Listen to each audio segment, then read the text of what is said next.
नाज़रीन, बहुत बड़ी खबर सामने आई है कि हिजबुल्लाह की जानिब से इसराइल की सबसे बड़ी बेस को निशाना बनाया गया है और इसके साथ साथ कई शहरों और उनके हेडक्वार्टर्स को निशाना बनाया गया है। इस वक्त खलबली मची हुई है। मुसलसल हमले लेबनान की जानिब से किए जा रहे हैं, हिजबुल्लाह की जानिब से किए जा रहे हैं और कई दीगर तंजीमें वो लेबनान में मुतहरक हो चुकी हैं, पूरी तरह से फ़ाल हो चुकी हैं। इसके साथ साथ सीरिया से हमले किए जा रहे हैं, सीरिया से गोलान हाइट्स पर हमले हो रहे हैं, दो तरफा हमले गोलान हाइट्स पर हो रहे हैं, इराक से हमले इसराइल पर किए जा रहे हैं। इसके साथ साथ गजा से बड़ी खबरें आई हैं और इसराइल के कई शहरों पर उनकी सेटलमेंट्स पर बमबारी की गई है। जी हाँ, एक तरफ लेबनान से इसराइल की बेसिस को निशाना बनाया गया और दूसरी तरफ गजा से जो इसराइली शहर हैं और उनकी सेटलमेंट्स हैं उन पर बमबारी की गई है। तो ये सारी बड़ी जबरदस्त तफसीलात हमारे पास आई हैं, ये आपके साथ शेयर करने की कोशिश करेंगे। जिन लोगों ने चैनल को सब्सक्राइब नहीं किया उनसे रिक्वेस्ट करेंगे कि चैनल को जरूर सब्सक्राइब कर लें ताकि हर आने वाली वीडियो आप तक पहुंच सके।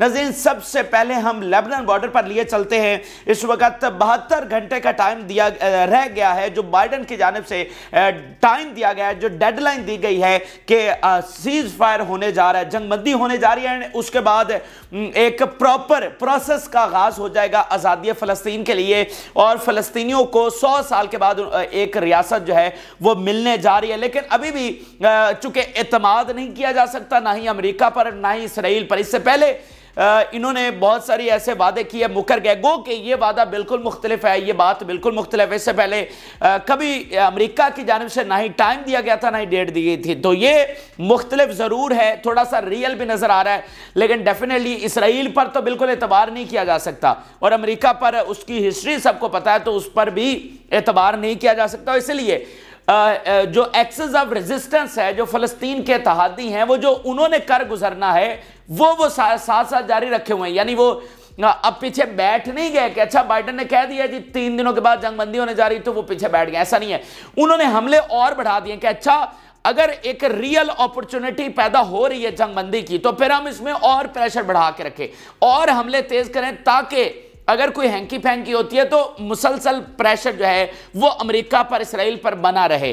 ठीक है, तो इस तर्ज पर मुसलसल हमले। और फिर साथ ये भी है कि भाई क्या पता ये बात फिर इसमें टल जाए, फिर से जो है मामला प्रोलॉन्ग कर जाए। ये तो पहले भी हुआ है, मतलब पहले इतनी बात करीब आ गई थी कि 24 घंटों की बात रह गई थी और सिर्फ जस्ट साइन करने थे।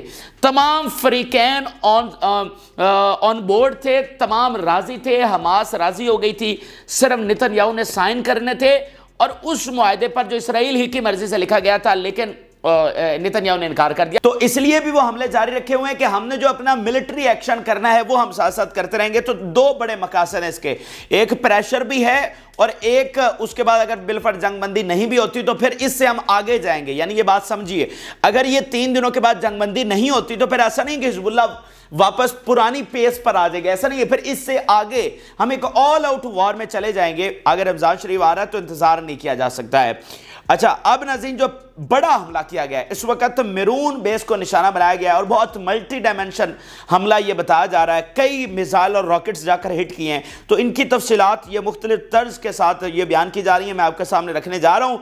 वो कह रहे हैं जी, targeted the Meron base led to the damage and, ये इसराइल खुद तस्लीम कर रहा है, led to the damage and complete destruction of the part of its equipment and technical and espionage. Israeli media खुद इस बात की तस्दीक कर रहा है कि जो मेरून बेस पर हमला हुआ है उससे डैमेज हुआ है, उससे तबाही हुई है। स्पाइनेज कहते हैं जो जासूसी के हवाले से होता है, तो वो वाला जो है वो कह रहे हैं कंप्लीटली उसमें डिस्ट्रक्शन हुई है। फिर नाज़रीन, इसराइली आर्मी तस्लीम कर रही है कि anti tank missiles hit the area of air forces air control unit in maroon today. बिल्कुल इसराइली आर्मी खुद तस्लीम कर रही है कि वहां से मिसाइल आकर हिट किए हैं डायरेक्टली, किसको? एयर कंट्रोल यूनिट को, एयरफोर्स के। तो उनकी फिजाइया को पहली बार डायरेक्टली निशाना बनाया गया है। फिर ऑफिसर इन हिजबुल्लाह वो किस तरह से इस ऑपरेशन को बयान कर रहा है, operation maroon was a message to the enemy that the resistance will destroy this air base completely in the coming days.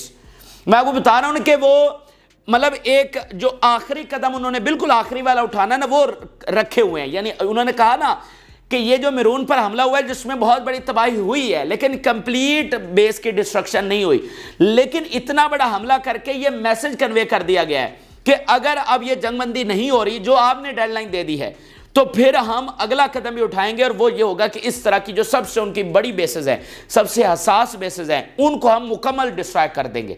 ये खुद हिजबुल्लाह बयान कर रही है कि इस हमले का एक मसला ये भी था, यानी डिस्ट्रक्शन हुई है लेकिन कंप्लीट बेस की जो डिस्ट्रक्शन है वो कह रहे हैं कि उनको हमने बता दिया कि अगर आप ये 3 दिनों के बाद नहीं कर रहे तो फिर इसका अंजाम ये होने वाला है। फिर इस्लामिक रेजिस्टेंस ये बता रही है कि maroon air command control and surveillance base was targeted for the second time today with a batch of anti-armor missiles। तो ये इस्लामिक रेजिस्टेंस बता रही है कि 2 दफा उन्होंने हमला किया है। इसके अलावा नाज़रीन, इस्लामिक रेजिस्टेंस ने ये जो एक और हमला किया है, the headquarters of the 146th division in जताउन was targeted with dozens of Katyusha missiles using direct hits।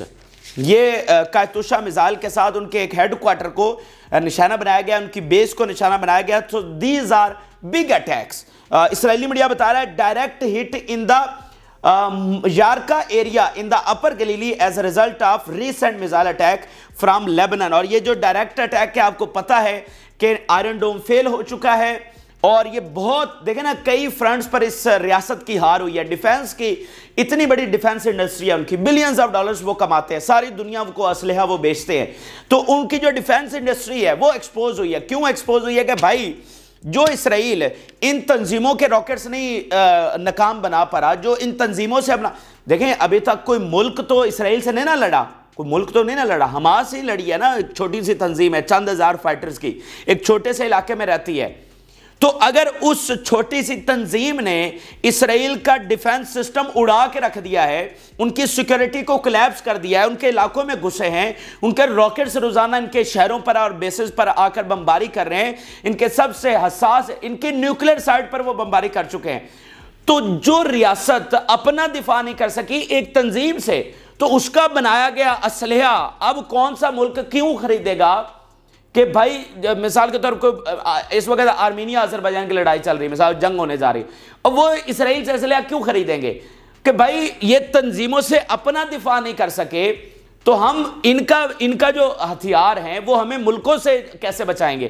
कि वो तो मुल्क स्टेट टू स्टेट वॉर हो रही है ना, जो भी इनसे असले खरीदते हैं वो तंजीमों के लिए तो नहीं खरीदते। तो ये तंजीम से अपने आप को नहीं बचा सके तो ये किसी दूसरे मुल्क को किसी दूसरे मुल्क से कैसे बचाएंगे? तो वो जो उनकी डिफेंस की क्रेडिबिलिटी थी या उनकी हथियारों की एक हेजेमनी थी, पूरी दुनिया में इन्होंने बेचा है। क्या क्या वो पैथागोगस क्या उनका एक सॉफ्टवेयर था जो जनाब जासूसी के हवाले से सुना जाता है कि बहुत बड़ा सॉफ्टवेयर था और वो कई मुल्कों को इन्होंने खुफिया तौर पर बेचा। और उसका मतलब वो एक ऐसा मुझे उसका अब नाम नहीं याद आ रहा है, एक ऐसा सॉफ्टवेयर है कि जो मतलब कहीं से भी कोई भी किस्म का डाटा निकाल सकता है। ठीक है, वो बहुत फेमस हुआ था, उस पर बड़ी रिपोर्ट्स वगैरह भी शाया हुई, बहुत सारी चीज़ें। लेकिन अब इस सारे वाक़ये के बाद बेशक जंगबंदी हो भी जाए सारी चीज़ें, लेकिन वो इसराइल नहीं हो सकता कि भाई जो सॉफ्टवेयर और जो टेक्नोलॉजी जो जासूसी आपका 7 अक्टूबर का हमला प्रेडिक्ट नहीं कर सकी या वो आपको इन्फॉर्म नहीं कर सकी, वो आपको नहीं बता सकी, तो ये दूसरे मुल्क अब कैसे एतबार करेंगे इनकी टेक्नोलॉजी पर? तो ये एक बहुत बड़ी चीज है कि यानी अब इसराइल वो वाला इसराइल नहीं होगा कि मिसाल के तौर मुआहदा हो जाता है, 2 रियासतें बन जाती है, आज़ादी फ़लस्तीन हो जाती है, तो इसराइल की जो रियासत है, इसराइल की जो पावर है वो पूरी तरह से कमज़ोर होगी। उनका वो पूरी तरह से एक्सपोज हो चुके हैं दुनिया के सामने, उनकी आर्मी पूरी दुनिया के सामने एक्सपोज हो चुकी है। ठीक है, इसलिए हालात पहले जैसे नहीं रहने इसराइल के लिए, इसलिए वो कोशिश कर रहे हैं कि किसी सूरत जंगबंदी ना हो, किसी सूरत में आज़ादी फ़लस्तीन ना हो, वगैरह उनका तो बचना कख नहीं है। और भाई वो कोई पुरअमन लोग तो नहीं है कि वो पुरअमन तरीके से रहने के लिए आए हो कि अच्छा उन्हें चलो थोड़ी जो ज़मीन मिल जाएगी, पहले भी गज़ा पर उनका कब्जा तो नहीं है, अच्छा चलें जी उन्हें ज़मीन मिल जाएगी तो वो भी पुरअमन तरीके से रहेंगे। उनका तो ये मकसद ही नहीं है, इस मकसद के लिए इसराइल बना ही नहीं है।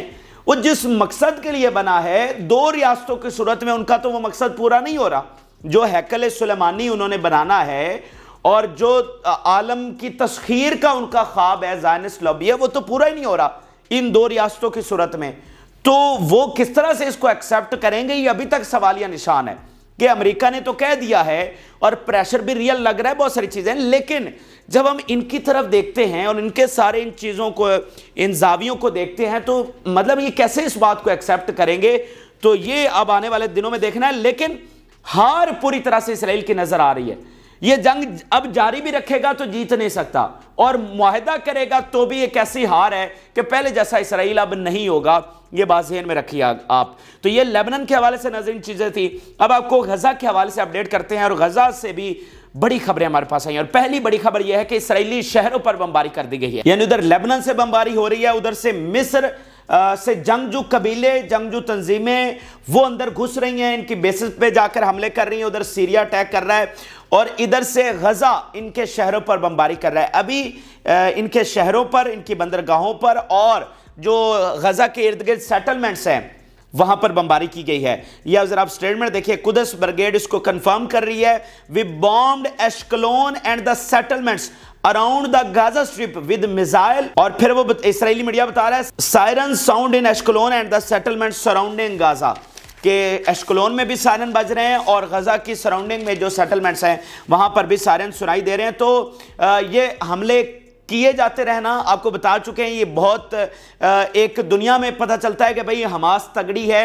हमास को अभी तक 5 महीनों के बाद आप गजा के अंदर महदूद नहीं कर सके, और ये हमले जब होते हैं तो वो फतह का जो है ना एक सिंबल होते हैं कि भाई हम तगड़े हैं, हम खड़े हैं, और पहले दिन जहां पर हम खड़े थे आज भी वहीं पर खड़े हैं, यानी एक कदम भी पीछे नहीं हटा सके।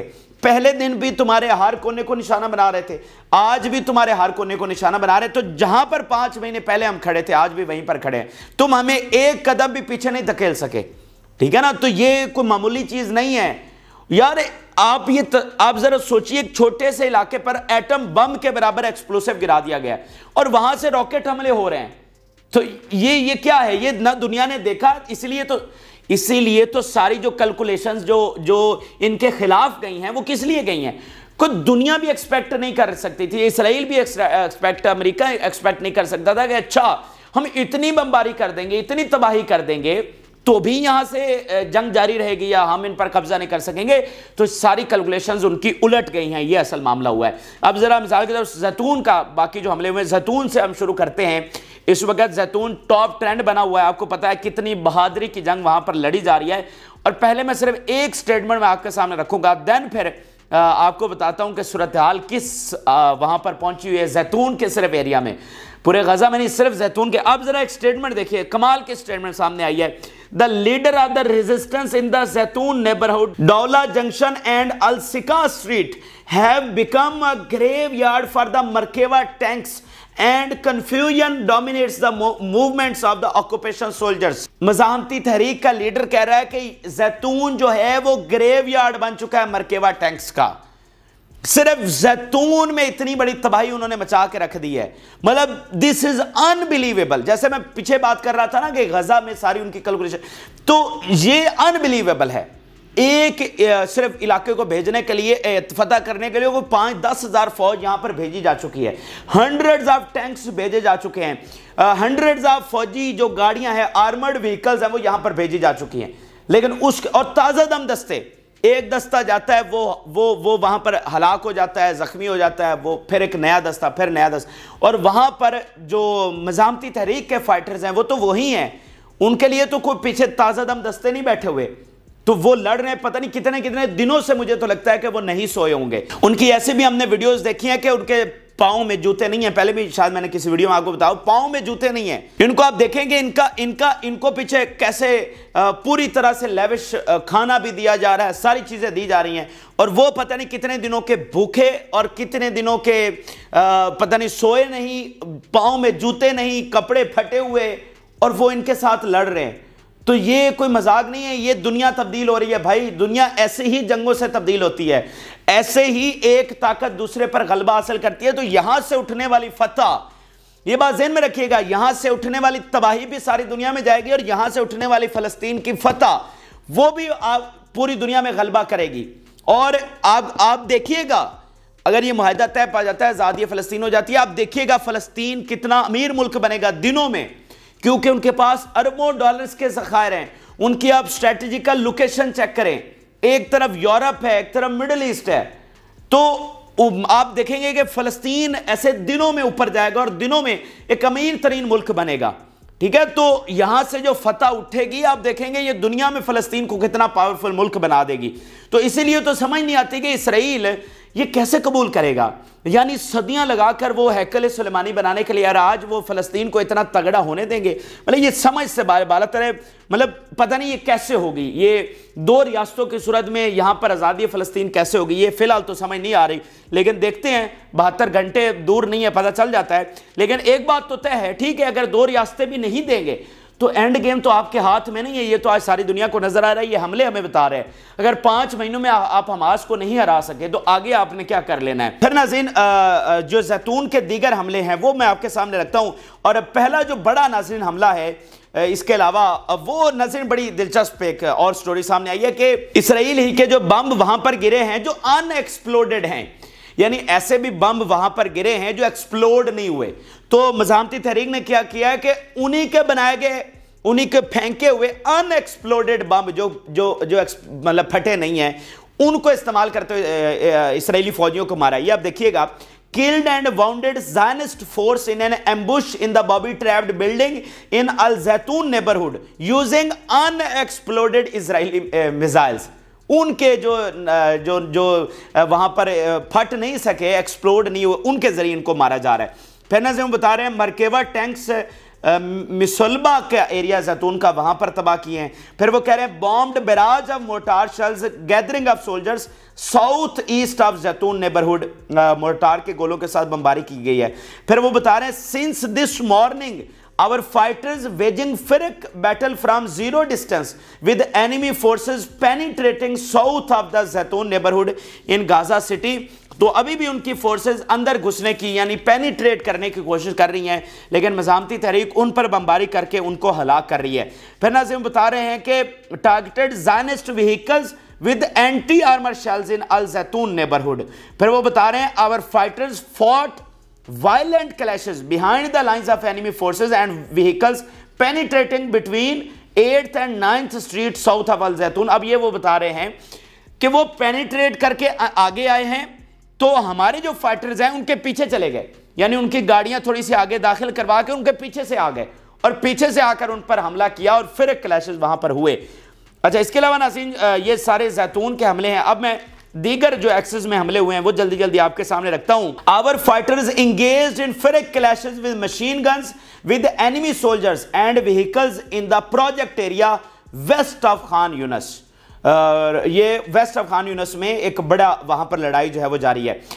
फिर नाज़रीन एक और आप जरा स्टेटमेंट देखिए, Al Quds Brigades reported on the resistance fighters who returned from the Khan Younis axis. अब ये होता इस तरह से है कि फाइटर्स जाते हैं एक जहां पर भी उन्होंने लड़ने के लिए जो जो एरियाज है वहां पर जाते हैं, वो कार्रवाइयां करते हैं, कार्रवाइयां करके जब वो वापस आते हैं तो वो रिपोर्ट करते हैं कि उन्हें क्या क्लैशेस हुए, क्या वाकयात पेश आए, कितने फौजियों को मारा इसराइली, कितने मोर्टार के गोलों से हमले किए, टैंक्स तबाह किए, वो सारे वाकयात आकर रिपोर्ट करते हैं। तो जो मीडिया मैनेज करता है हमास का, मतलब वो फिर उसके बाद कार्रवाई जारी की जाती है कि भाई हमने इधर हमला किया, ये हमला किया। मतलब जो वो हमले कर रहे हैं तो वहां पर इंटरनेट तो नहीं है कि वो फौरी साथ साथ अपलोड करते जाए, ऐसे थोड़ी होता है। वो आकर रिपोर्ट करते हो, जो वीडियोस बनाई जाती हैं वो फिर वापस आकर दी जाती हैं, फिर वो वीडियोस पब्लिक की जाती हैं।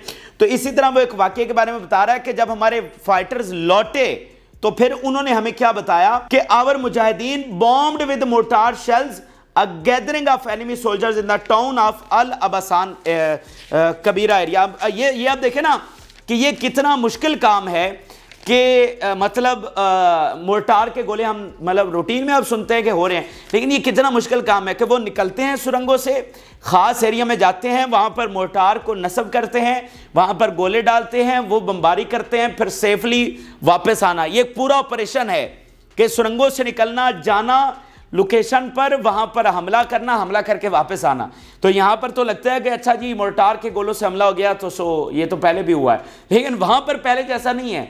मतलब वहां पर जो फाइटर जा रहा है वो एक पूरे पुरखतर और सबसे ब्रूटल वॉर में बाहर निकला हुआ है, ब्रूटल वॉर लड़ रहा है। दुनिया की सबसे जालिम फौज उसके सामने खड़ी है। अंदाजा लगाइए जो फाइटर वहां पर लड़े जा रहे हैं उनकी क्या होगी, मतलब ग्रेस क्या होगी, या किस तरह से वो लड़ रहे होंगे कि दुनिया की सबसे ब्रूटल फौज उनके सामने खड़ी है और वो उनसे लड़ने के लिए जा रहे हैं जिन्होंने उनकी औरतों और बच्चों को शहीद किया हुआ है।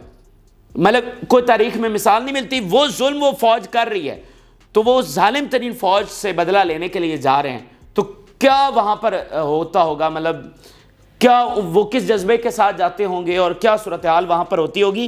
तो एक जैसी सूरत हाल नहीं होती कि अच्छा एक फाइटर गया, पहले भी उसने हमला किया तो दोबारा भी, वो मुख्तलिफ सूरत हाल है, हर दफ़ा मुख्तलिफ हर्डल्स हैं, हर दफ़ा आप सबसे मिलकर जाते हैं कि हम पता नहीं वापस आएंगे या नहीं, ये होता है। जब फाइटर्स मिशन पर जा रहे होते हैं तो वो सबसे इस तरह खुदा हाफिज करके जाते हैं कि वापस आएंगे या नहीं आएंगे, क्या पता। तो ये नाज़रीन बहरहाल अहम तरीन और ताज़ा तरीन हक़ाइक़ हैं जो हमने आपके सामने शेयर करने की कोशिश की है, और आप देख रहे हैं कि कितनी मुश्किलात के साथ, कितनी बहादुरी और कितनी कुर्बानियों के साथ ये जंग लड़ी जा रही है, जिसकी कोई मिसाल नहीं मिलती। ना ही किसी कैलकुलेशन में था कि हमास इतनी तगड़ी साबित होगी, वो इस तरह से दिफा करेगी। एक महीने की कैलकुलेशन थी कि एक महीने में हम गज़ा पर कब्ज़ा कर लेंगे, और आज जंग शुरू गज़ा पर कब्ज़ा करने से हुई थी और ख़त्म किस पर हो रही है, आज़ादी फ़लस्तीन पर। तो हम तसव्वुर भी नहीं कर सकते, यकीन मानिए तसव्वुर भी नहीं कर सकते ये कितनी बड़ी फतह है। शुरू जंग गज़ा पर कब्ज़ा करने से हुई है, ख़त्म आज़ादी फ़लस्तीन पर हो रही है, तो कितनी बड़ी फतह होगी। ये जंग जब ख़त्म होगी तो बहुत सारी दिलेरी की दास्तानें भी आएंगी और बहुत सारी जुल्म की दास्तानें भी हमारे सामने आएंगी। आपको ये उम्मीद करते हैं वीडियो पसंद आई होगी। अपनी राय जरूर आगाह करें। जिन लोगों ने चैनल को सब्सक्राइब नहीं किया उनसे रिक्वेस्ट है कि चैनल को जरूर सब्सक्राइब कर लें ताकि हर आने वाली वीडियो आप तक पहुंच सके। इजाज़त, अल्लाह हाफ़िज़।